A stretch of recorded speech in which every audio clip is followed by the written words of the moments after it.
Today's conversation on The Breakthrough Show covers some topics that may be sensitive. Viewer discretion is advised. On this episode of The Breakthrough Show, it has been a long time coming, but after following our guest on social media for the last 10 years, we finally have the one, the only Megan McGlover on the show. Megan is a comedic motivator, speaker, writer, perspective specialist, and realist, covering all of today's most controversial hot topics on her Instagram and YouTube platforms. In our conversation today, we not only have the opportunity to talk to her about her journey and life as it is now, but Megan also shares the most important shift we can make to change the world after we determine what exactly we want to change, that is. In addition, we're taking a deep dive look into Megan's brand new book, Stop Lying. Get ready for Megan to love you long and love you strong on this all new episode.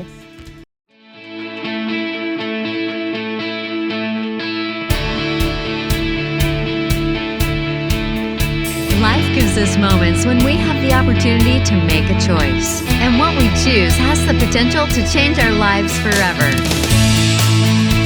Join us now for another inspired episode of The Breakthrough. And now, please welcome the creator and host of the show, Jessica Dugas. Welcome back to The Breakthrough Show, everybody. I'm your host, Jessica Dugas, and I'm super excited to be here with you for another episode today. Thank you for watching or listening wherever you are in the world.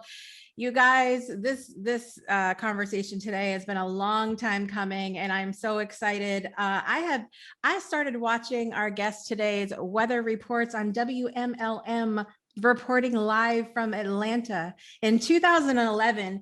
And over the years, she has done so many things. She's a comedic motivator, a speaker, a writer, a perspective specialist, a realist, and the author of a brand new book coming out called Stop Lying, which we need more of that right now. And let me tell you guys something. By the end of this episode, if you have not purchased the special edition VIP copy of the book and everything that comes with it, are you really a Breakthrough Show fan? I'm not really sure. But please welcome to the show, my new friend, Megan McGlover. Welcome. Hello. Thank you so much for having me on your show. This is just awesome. I mean, you're just awesome. I love everything that you're doing and, taking care of your family, taking care of yourself and making sure to get the truth out. So I appreciate being here. This is great. Absolutely. So listen, you talk about so much on your social media and you don't hold back, which is what I really appreciate. And I'll tell you the one video that you did very recently talking about a couple topics that are front page news at the moment. And you were talking about the difference between the law and facts and emotions. And that is something that I feel like you really excel in talking about that, and the difference between those things, because I even admit several times in my life when I get all emotional about something and then I'm not reacting in a way that makes any kind of sense. But from an outside perspective, people are looking in going, why are you so upset? Yeah. Why are you so upset? So tell us a little, there's a lot in the news. Listen, the last couple of years, elections and politics and COVID and Bill Cosby and Olympics and it's just all, we could keep going here. Go for an hour. Yeah. Listen, this is one of the biggest questions I want to ask you. Whose responsibility is it to change these things, Megan? Well, whose responsibility to change what is the real question. So what I mean by that is, what is it exactly that you want to change? Do you want to change the thing itself, or do you want to change how the thing affects you, or do you want to change how you feel about the way you've been affected by the thing? So see, these are all very different columns. Okay, you have the thing, then you have it affects on you, and then how you feel about the effects, right? So I always ask this question: what is it easiest to do? Is it easiest to change how you feel about something, your perspective of something? Is it easier to just say, you know what, I think this is an attack on me. So let me figure out why it's an attack on me. Am I being triggered somewhere? Is there something happened in my past? What is going on? Or is it easier to change the thing itself, the actual attack, or the root of the attack? I can tell you right now, the easiest thing is to change you and your perspective of that thing, right? So let's say, for example, let's take a real hard one.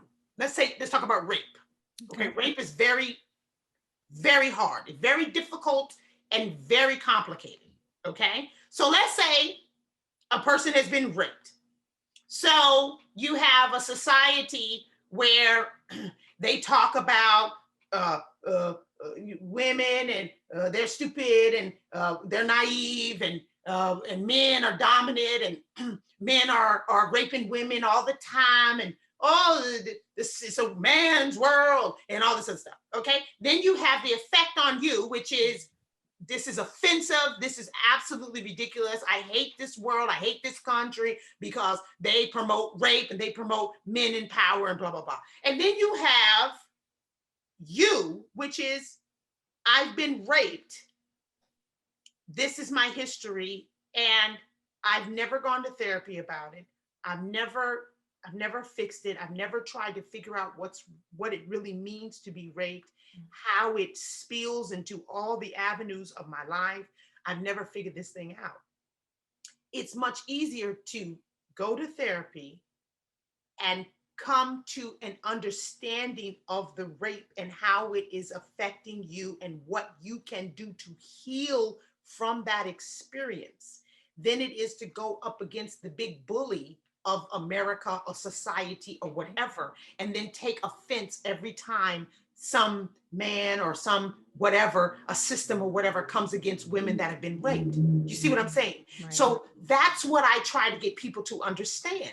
You're literally fighting against a ghost when you try to fight against a system, if you will, that is affecting you based on the history that you have.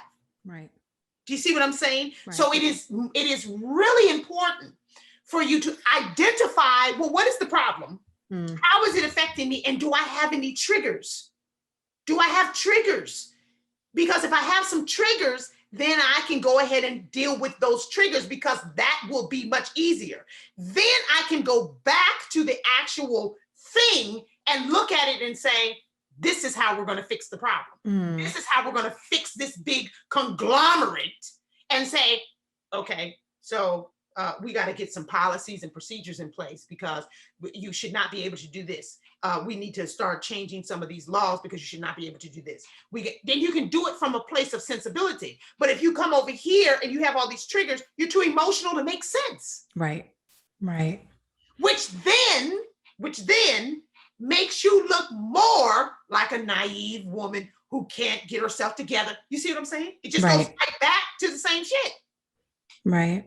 Even when people get to that point of where they're gone to therapy or they've had a coach or whatever, and they're working through their traumas and their triggers and all the stuff that they've had going on, sometimes they can finish that and then, circle back around, like you're saying, and still feel overwhelmed. Like, how exactly do I help here? Or do I even have a voice? Or how do I go in this without it re-triggering me or whatever it is? What do you suggest for people when they're in that circle around part and they come in and they're like, this is a huge thing. Like, how do I even help? Well, this is probably not going to help much, but you didn't have a good therapist. So the kind of therapy that I do for my clients is result driven. We deal with crisis trauma, immediate dealing with what is going on in your mind right now, your feelings, and attach it to, or not attach it to, but find out what it is attached to so that we can then deal with it. If you go to therapy and you don't feel better, you have the wrong therapist.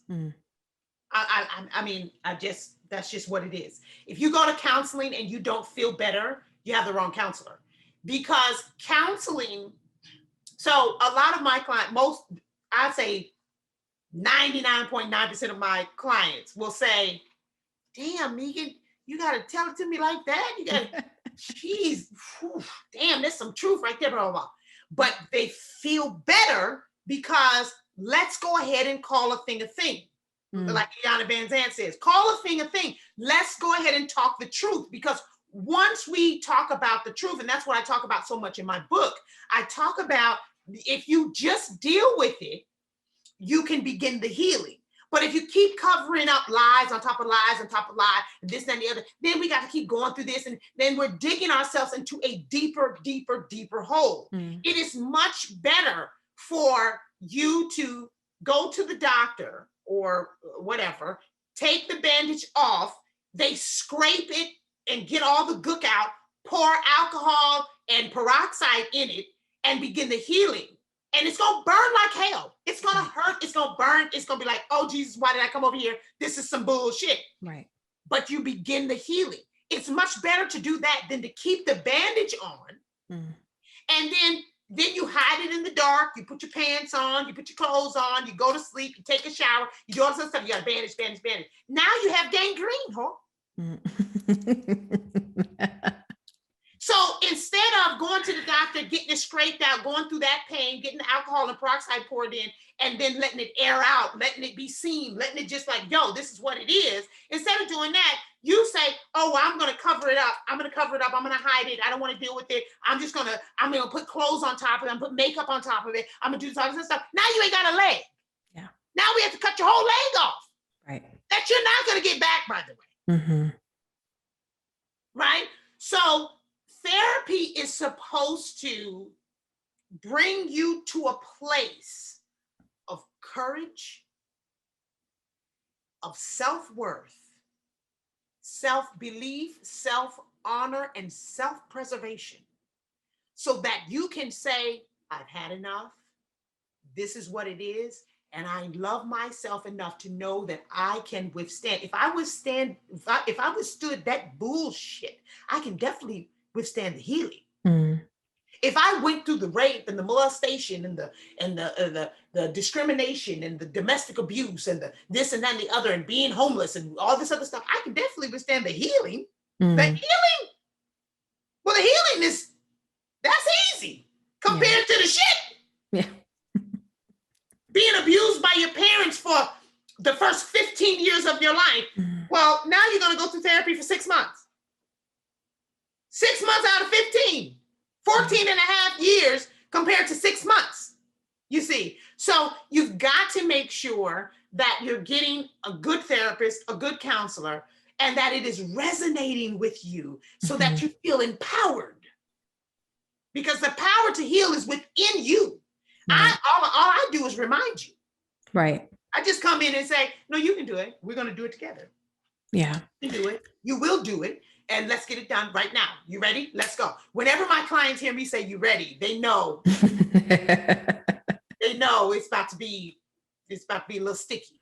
But I say, you ready? Because I'm about to give it to you so that let's get this thing done. And then you're supposed to be given tools. So I give my clients homework. You should be given tools by your therapist and your counselor, literal stuff. You should know what to do when you get off the phone.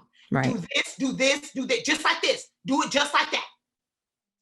So good. So good. Okay, you guys, I want to get to a little bit of Megan's story, and we're of course going to talk about stop lying, because that is important and we all need to do that. Look at that. Look at that. Vanna White over here. Shameless. All right, you guys, we're going to take a quick break and we're going to be right back with more with Megan McGlover. We'll be right back. Hi, my name is Brandon, and over the past year, the Delight Cafe team and I have traveled across the U.S. researching this rapidly growing industry of CBD products.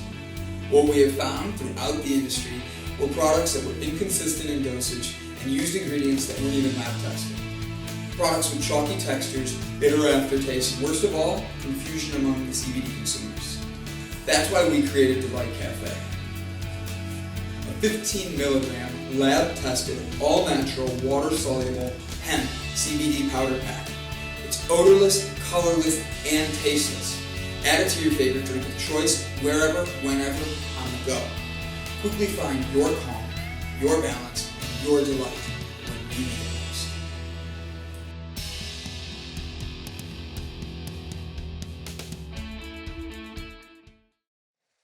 Damn it, I missed the dancing too. All right, here we go. Oh, I knew that.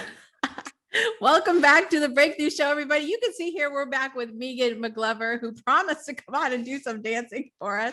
I'm so excited to have this whole episode with Megan today. We've been getting into some juicy topics, and I told her, I said, I'm going to find out how many of y'all out there have not been taking notes. If you have not, you're not allowed to watch the show anymore. It just is what it is. You know, you're going to have to get a paper and a pen, and I want to see screenshots, receipts, proof in my inbox.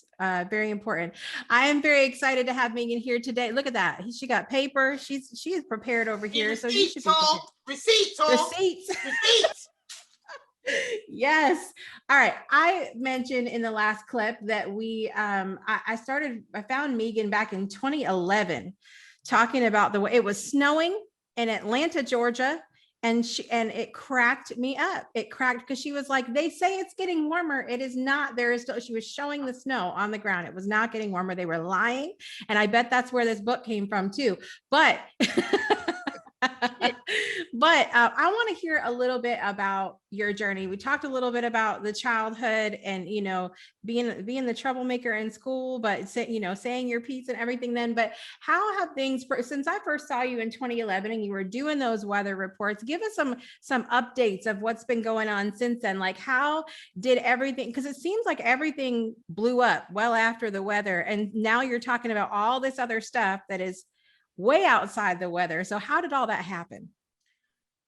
Okay, so first of all, I was not a troublemaker. Okay, so let's be clear on that. Okay, I was not a troublemaker. I was a fact stater.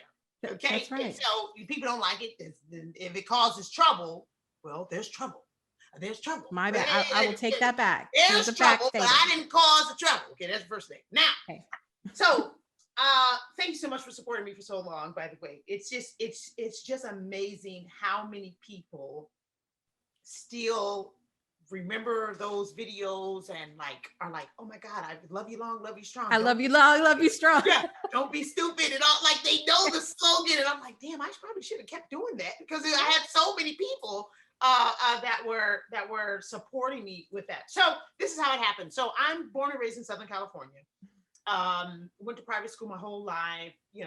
Raised with my mother and so forth and so on. And of course, I knew my father, but they had divorced when I was about 7 years old or whatever. Mm.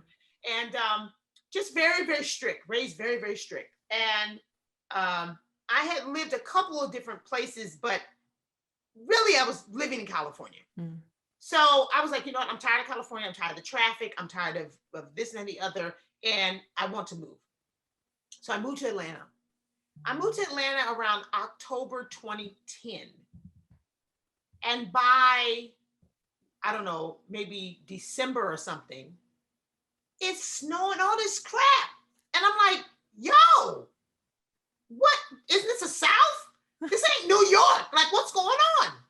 So my family, my mother, my sister, and so forth and so on, they were like, oh, Megan, how are you dealing? Because they told me, they were like, don't move. Don't, you don't want to move. And I was like, no, I'm moving. I'm out. I'm not going to live in California the rest of my life. I don't want to be here. So they were like kind of making fun of me, like, oh, how you like it? How those flip-flops doing, and so I started doing videos because I got tired of having to call everybody back and saying the same thing. So I was like, you know what? I'm just going to do a video and then everybody can just watch it at the same time. I was really talking to my family. I wasn't talking to y'all. I was talking to my mother, my sister, and the next thing I know, it blew up. But this is how the news that you saw is how I talk to my mother or whatever. So right. It wasn't like a big deal. It was like, oh, well, Megan's giving us an update of what's going on in Atlanta or whatever. And that was it. So the next thing I know, it blows up, it goes viral, millions of hits. I'm on the news, and I'm like, well, why? Like, why am I on the news? I was just telling you regular stuff. I'm just talking. And so then that happened. And then, unfortunately, in September of 2012, my mother was murdered. Mm-hmm.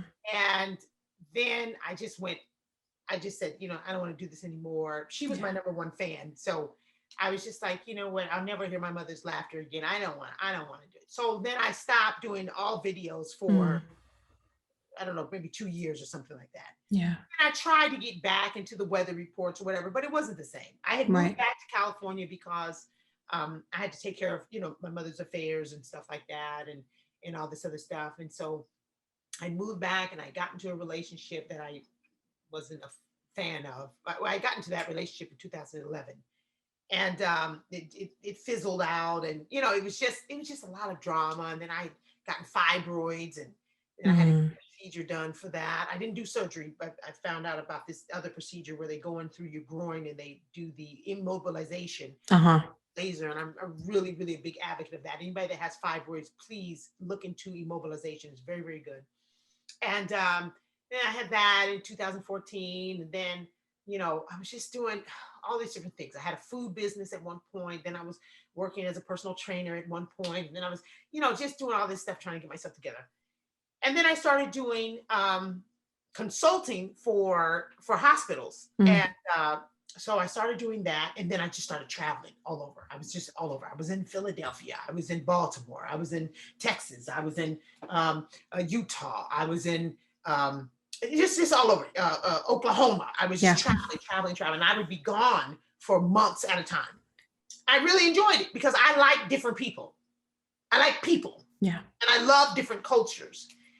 And I started really, really, really getting deep in, into my meditation, back into my meditation. Before my mother had passed, I was practicing Nichiren Daishonin Buddhism.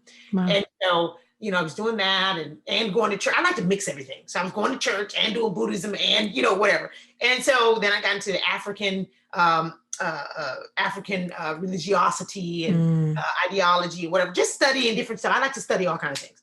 And so I gotten back. I wasn't chanting anymore. I wasn't practicing Buddhism anymore, but I was, doing my meditation or whatever. And I remember I was living in Salt Lake City, Utah. I had taken a 2.5-year project over there, 2-year project, and I lived there for about 2.5 years. And I was in my apartment. I was in my little space, my little meditation section. And I remember I was saying, God, what am I supposed to be doing? Like I was doing videos and stuff, or whatever. But I was like, what am I supposed to be doing? And I heard God say, well, you need to be helping people. You need to do counseling and therapy, and you need to help people. And you need to tell the truth. You need to use this gift that I've given you. And he was like, and in particular, you're going to have to help Black people. And I said, well, I don't want to do that. I remember it like it happened yesterday. I remember it like it happened this morning. And I said, oh, no, I'm not going to do that. I don't do that. And God was like, well, no, that's what you're going to do. And I said, well, you need to think of something else. I said it just like that. Hey, you can call him. Ask him. I said, hey, look here. I said, hey, listen, let me talk to you. I am right. Jesus, hello. Because I'm obviously it's a bad signal. Let me, whoever's talking, that ain't the one. Yeah, talk to God. Oh, he's in a meeting. Oh, okay. Well, who is he talking to? What do you mean? That hoe? Oh, no. Tell him meet me. I got to talk to him right away. Because I'm getting mixed messages. And so I remember saying, I said it just like this. I said, you are the infinite mind. And you can't think of nothing else. I said, I have many talents. And I can sing a little bit. I can dance. Think of something else. I can write poetry. I've heard you do some Anita Baker now. Yeah. I mean, are you kidding me? I've got a lot of talents. You need to find something else. This is what I told the Lord. God said, well, no, I'm not going to do it. I cried and cried. I mean, I'm sitting down in front of my crystals and everything, boo-hooing. I was so distraught. I said, I don't want to do that. I don't want to do that. let me do comedy or stand-up comedy. So I don't want to do it. So anyways, finally I said, well, I guess you're not going to let me not do it. I find it to be very bullheaded, by the way. But I guess you're not going to let me not do it. So let me just go ahead and do my purpose, which is to tell people the truth and help people. And in particular, help Black people. And when I say help Black people, it really is helping everybody. But to really try to hone in on some of these problems that the African American culture doesn't seem to want to face. That's really hard. It's really, really complicated because it's so sensitive.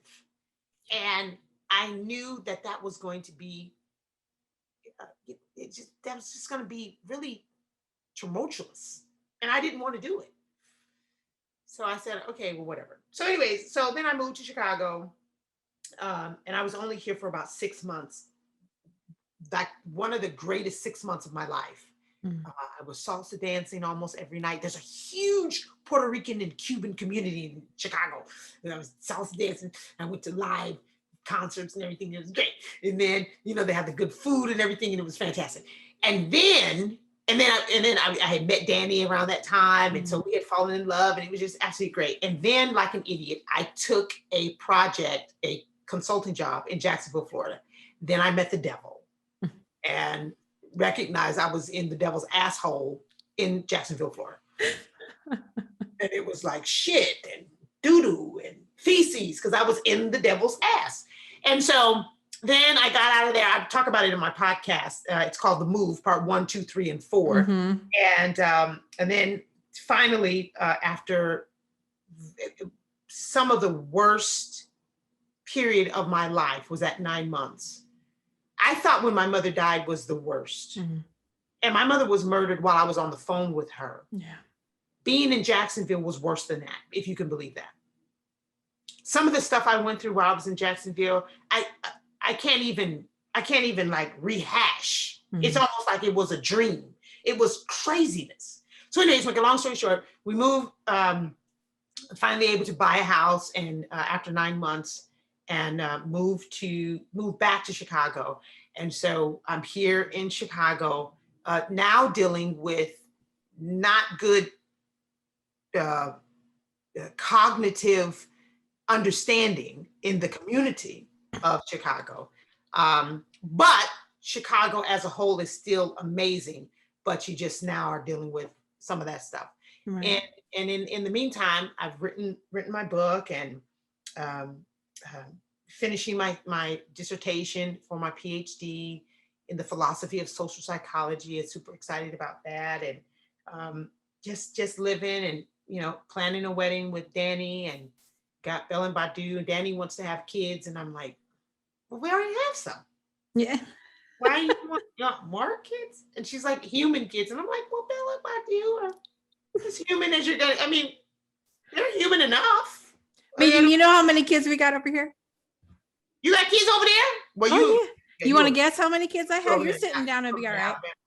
Okay, so wait a minute. So let me ask this question first. Did you have kids before you met your spouse? Your husband? Did. But you guys have kids together? Yes. Now. Yes. You have 6 kids. We have 6 kids. Look at you! You win a prize and you didn't fall out of your chair. I'm so excited about that. No, I lived in Utah. I'm Mormon. Well, that's a question we usually get asked. Are you Mormon or are you Catholic? We both grew up Catholic, so there's that. So yeah, no, you got 12 kids is the norm in Utah. 10 kids, that's the norm. 8 kids, that's you have 1 child in Utah. They're looking at you like, well, what's wrong with your uterus? Something wrong? Right. Like they, in Utah, kids. But I was able to get the number together because you can usually have about 3 kids in one marriage, and then the guy came in, he didn't have any kids, so you would probably want to pop out as many kids so he could feel like he has the same amount or whatever. Yeah. Like, well, my husband is a saint, and he adopted my oldest 3 as well, and he just, I ask him all the time, I'm like, hey, were you sure about that? Because we're a mess. We're a whole mess, but it's good. Kids come with the package. It's not you can't have you without the kids. So if That's he wants right. you take the kids. I don't get all googie because somebody adopted their stepkids. You're supposed to. Yeah. What the fuck are you supposed to do? What, you gonna ignore the kids? Oh no, well that doesn't work. These are my kids. They come together. Me, Bella, and Badu. Yeah. I love it. Is Badu after Erykah Badu? Is that where that came from?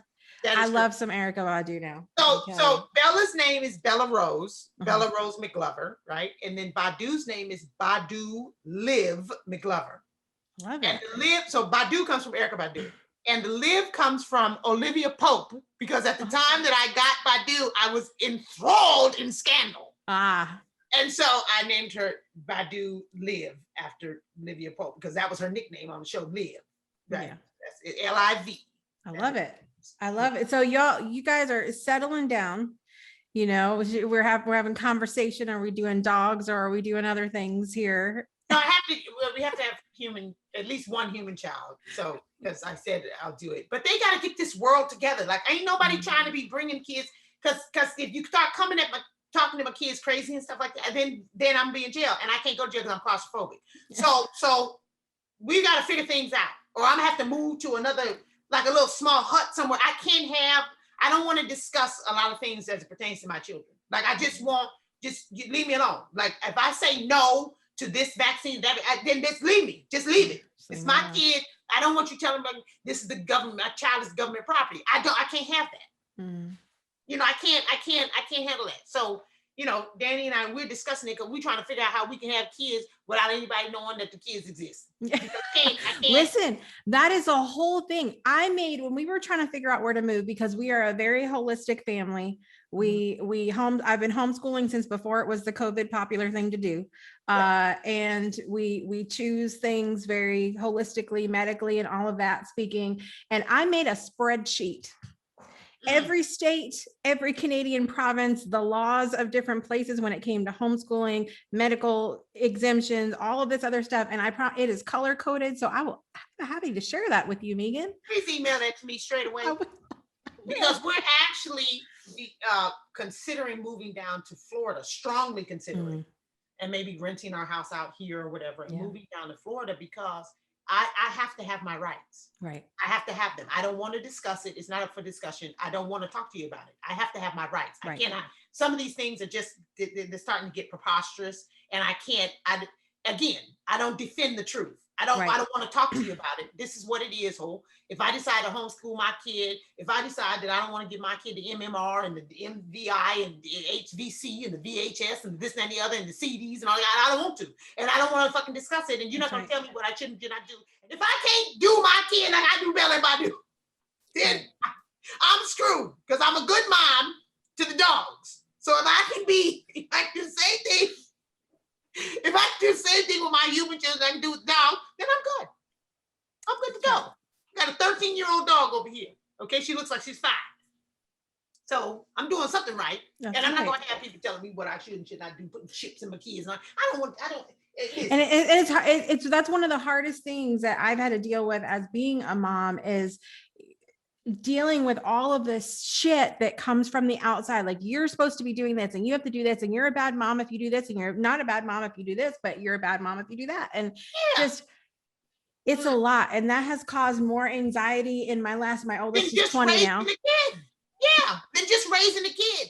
I want to take, I know we're going to take another super quick break, and then we're going to come back, and I want to talk about stop lying, because we can't leave without stopping the lying and all of that. So there we go. Another shameless plug. We'll be right back, you guys, in just a minute for more of the Breakthrough Show.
everybody, welcome back to the Breakthrough Show. We could not leave the show today without talking about Megan McGlover's new book, Stop Lying. And as I said in the beginning, you can get an entire special VIP package. You get a t-shirt, you get a workbook, you get the book. The book it's signed, right? When they get the VIP. Yes, I get the VIP. Yeah. Yes. And I cannot wait to get my shirt, but tell us what can we expect with this book, Megan? Are we going to get our asses handed to us on every page? Well, not every page, not every page. So, okay. So the book is really phenomenal. If I may say so myself. You may. You know, Eartha Kitt said in the movie Boomerang, you shouldn't have to toot your own horn. Toot, toot. Okay. So I'm going to go over the chapters in the book. Okay. So then you can get a kind of a basic understanding. Then I'll kind of tell you what the book is about. Okay. So you have the foreword, the acknowledgments. Okay. The foreword, by the way, is written by Billy Carson, Billy Carson from Forbidden Knowledge. Okay. So let's just start off there. All right. And I'm the first book that he's ever written a foreword for. So that's amazing. And he's and if you guys don't know who he is, check him out on Instagram as well. I followed him because I'd seen that you were posting some of their stuff and it's great. He's phenomenal. Forbidden Knowledge with the number 4. Okay. So chapter 1, it all begins with a lie. What lies ahead? The lying narrator, triggers, why lie, how lying affects the body, generational lies, pathology, lies beget lies, the effect of lies on the soul and the spirit, certain sound, the healing, how to stop lying. Mm. So that's in the book. The book is a novel meets self-help meets research. Mm. That's the book. So what I do is I talk about what is a lie, where does it come from, how does it affect the actual brain. I go into the study of the brain, like the physical brain. Then I go into the study of the physical body, how lies create disease, what diseases are actually created, how it affects the spirit and the soul.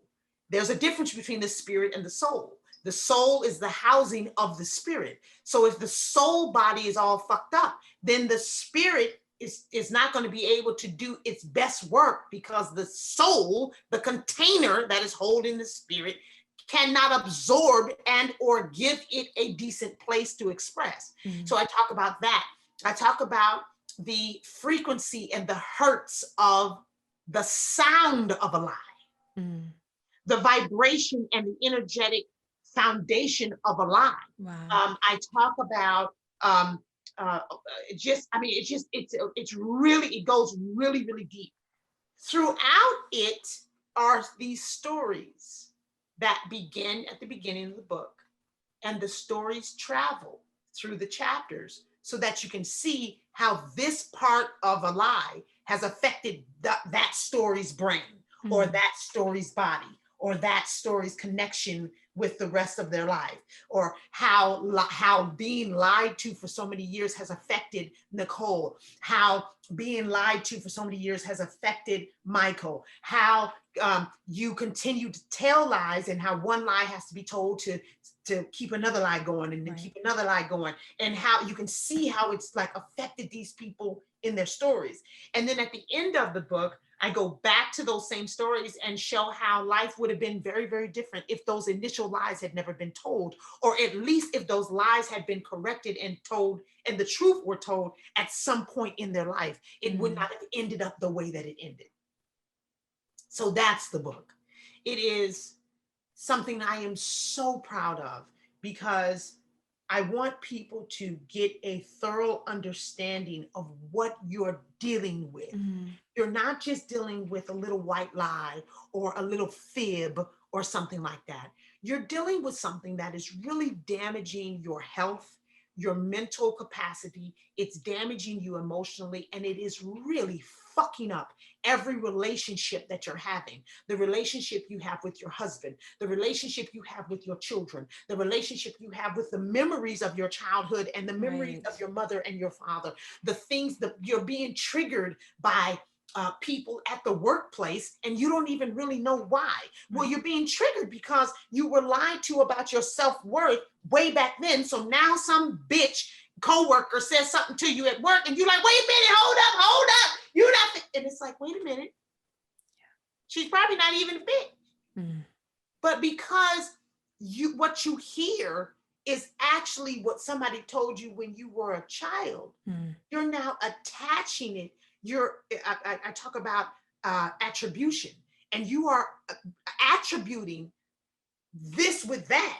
And that has nothing to do with that except for this trigger that's in the middle. And if you would fix that and identify it, and so the workbook really breaks things down, because I tell you, write down what your triggers are.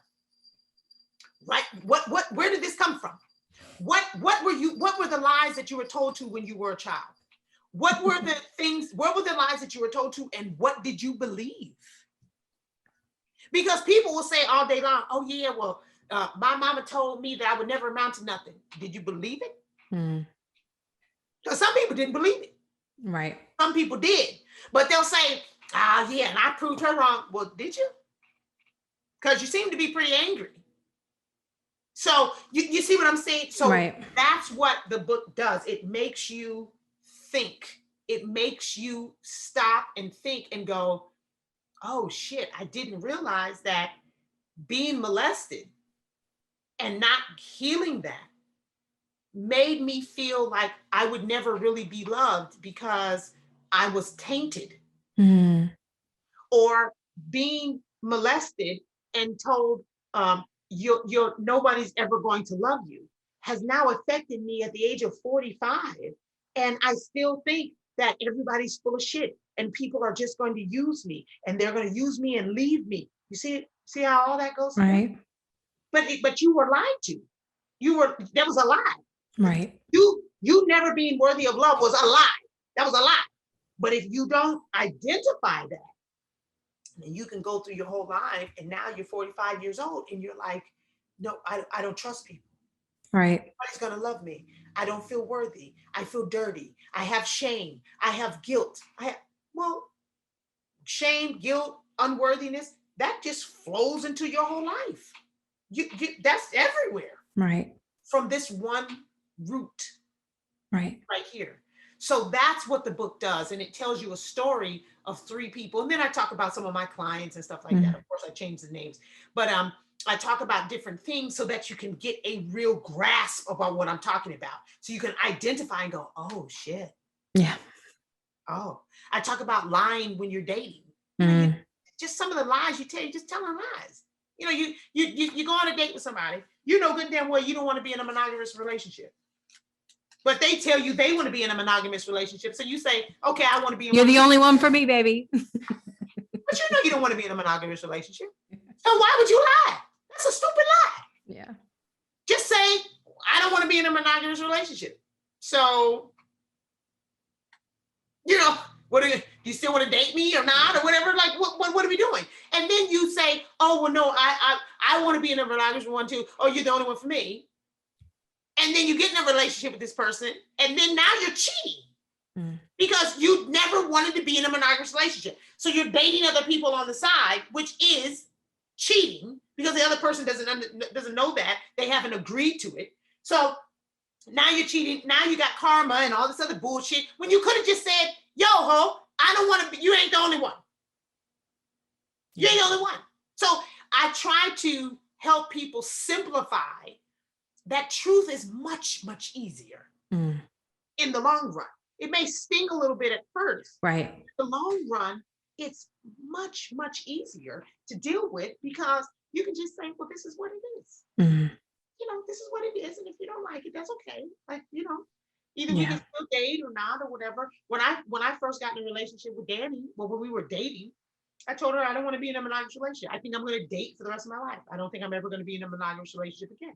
And she said, well, that's not going to work for me. And I said, okay, well, if you don't want to date me or whatever, that's fine, whatever. So then we just kept dating. And then I'm the one that ended up asking her to marry me. So, but at least I told the truth at the beginning. Yeah. And she was dating other people too, and she was dating or whatever. And then, and then we got into an understanding. We were like, okay, what are we doing? What are we going to do? Right. And then I was like, okay, well, I feel some kind of way about you dating other people. She was like, well, I feel some kind of way about you dating other people. So we let all the other people go. We were like, okay, bye, hoes. And she was like, bye, hoes. And then her and I. But there was no sense of lying. Yeah. At the beginning. Like, what is that? Right. That's dumb. You set yourself up for a rickety foundation when you do that. When you Right. tell the truth. And it puts a boundary up, because when we're having all these people in our lives who are not a good match because we've lied, it's stopping the people that coming in that are a good match. Don't we want that? Ding, ding, ding, ding, ding, ding. I asked a question, Megan. I asked a question in the beginning of the show today about what do we actually do? And it sounds like to me, you don't even need to toot your horn because I'm going to toot it for you, that this book is what you need to do to start with the person who is responsible, which is yourself. Well, I agree. I agree with that. You're welcome. What you need to do is get the book. I can't wait to get to the book. And I'm gonna wear my t-shirt everywhere. I already stick out like a sore thumb down here. Which one? You got the black one or the white one? The black shirt. So you got this one? Yes. I'm telling you. This shit is watch fine. out. I'm telling you. These people don't even know. These people don't even know what's really going on. I can't wait for the first person to come up to me. Hey, what's that mean right there on your shirt? That stop lying. What's that mean? I can't wait. I'm excited. What you mean? What it mean? It mean what it say, ho. Stop lying. You know what? Move. Just tell people, just move. Move. Move. Move. Move. Oh Lord. Listen, you have filled my whole cup today, Megan McGlover. Thank you so much for being here. Tell everybody really quickly, for anybody that's listening on podcast form and driving in the car, whatever, can you tell everybody the website they can go to get your book? Okay, so the website for the book is stoplyingbook.com. Okay, see, here's my thing. I make things very simple, okay? Because I don't want no problems. I want you people to talk about, oh my God, it was so complicated. No, it's not. My name is Megan McGlover, right? My website is meganmcglover.com. I don't know what more you want, okay? My website is meganmcglover.com. My Twitter is Megan McGlover. My Instagram, Megan McGlover. My TikTok, which by the way, I don't have anything on there yet because I don't know how to do it, but I'm gonna figure it out. My TikTok is Megan McGlover. Everything is Megan McGlover, okay? It's no excuse. Megan McGlover. The book is stoplyingbook.com. Stop Lying is the title of the book. It is a book, so it's stoplyingbook.com. My app that you can get on the phone is called McGloverable. Okay, so now it's getting a little more complicated. It's a play on words, that's okay. McGloverable, McGlover. That's my last name, McGlover, and then Able, McGloverable, McGloverable. That's the app. My YouTube channel is McGlover Full. That's it right there. Oh, that's it. It's not hard. Look, you just click the get button, people. There it is right there. Double click. Now, my YouTube channel is McGlover Full. It's all a play on words. McGloverable is the app. McGlover Full, like beautiful. McGlover Full, McGloverFul is the YouTube. Everything is McGlover. If you just look up McGlover, you're gonna find her. I did some video a long time ago, many years ago. I said, Google me, ho. This is an easy fix. Okay. I love you all. Everybody is smart. We're much smarter than Biden keeps saying. Biden keeps saying you people can't do it. I believe that you can. I agree. Really do. I believe that you can. I believe that you know how to vote. I believe you know how to look up things on the internet. I believe you can spell. I believe that even if you can't spell, you can talk into your phone and it can spell it for you. Yes. I believe that you can do it. The people say all the time, yes, we can. Yes, you can. We can. You can do it. I believe in you. You can click and double tap and push and All kinds of shit. I know that you can do it. I don't think that Biden is correct when he says that you people are too stupid and idiotic and too colored to be able to use the internet. I think that you can do it. White, black, brown, yellow. There it is right there. That's on my app right there. Look at it, oh. There it is. If you subscribe to the meditation is $4.99 a month. Every single Sunday of the month, we do a live meditation. They are amazing. You be on them? I've been on them. Yes. Even in the car, my husband likes to go for a drive on Sunday sometimes. And I'm like, he's trying to talk to me about catching Pokemon or some nonsense in the car. And I'm like, Megan's on right now. Do you understand? We're having meditation here. Calm yourself. Breathe. Just breathe. Take a deep breath. Just don't close your eyes, please. I'm trying not to die today. Just drive the car. You know, there's something really special about coming onto the live one when you do it on Instagram, because, you know, anytime people are together and in that same vibe, there's something magical that happens. And I don't, you know, going back to what you said before, it doesn't even matter what you call it, where you think it comes from. It doesn't matter. It's yummy to have everybody together. So it's well, good. It says where one or two are gathered in my name. So, right. You know, you can take the Bible literally if you want to. I prefer to take it metaphorically, where one or two are gathered in likeness, in agreement, where one or two are gathered and we have the same ideology or the same objective, where one or two are gathered. If you don't have to believe in what I believe, but if we are trying to get things to be better, that's enough. Yeah. That's enough.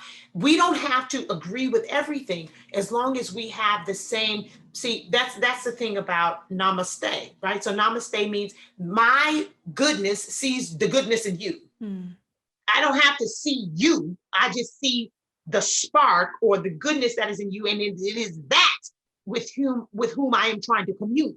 I don't have to be trying to figure out what Jessica's talking about, this and the other. I don't really care. I'm talking about you. I respect the spirit in you, because my spirit and your spirit is the same spirit. So we're kindred. But if we can't get at least to that just basic level of respect, then we're going to have a lot of problems. We're going to have a lot of problems. And I think that's what we're dealing with now. Right. We're having people who don't want to have a coming together, because people want to say, well, no, you're of this spirit and there's that spirit and this. Well, no, there's one spirit. Megan, this was wonderful. And I know we've been on here a long time. I know. I be talking, girl. Don't be trying to get no interview with me for no 15 minutes, or I be talking. What we talking about? Shoot. That's it. Thank you so much for being here today. This has been amazing. Make sure you guys go to stoplyingbook.com, meganmcglover.com. It is simple, people. Simple. Don't be stupid. Go get the book. And I want to thank everybody for being here today and watching or listening wherever you are on the planet. We appreciate you. And I would love, I always take the last word out, but I would love, Megan, if you would give us a love you long, love you strong to leave us out today. All right.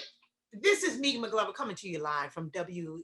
And I just want to tell you people, I love you long and I love you strong, but don't be stupid. Please, don't be stupid. And I'm out. See you guys next week for more of The Breakthrough Show. We'll see you next time. Bye.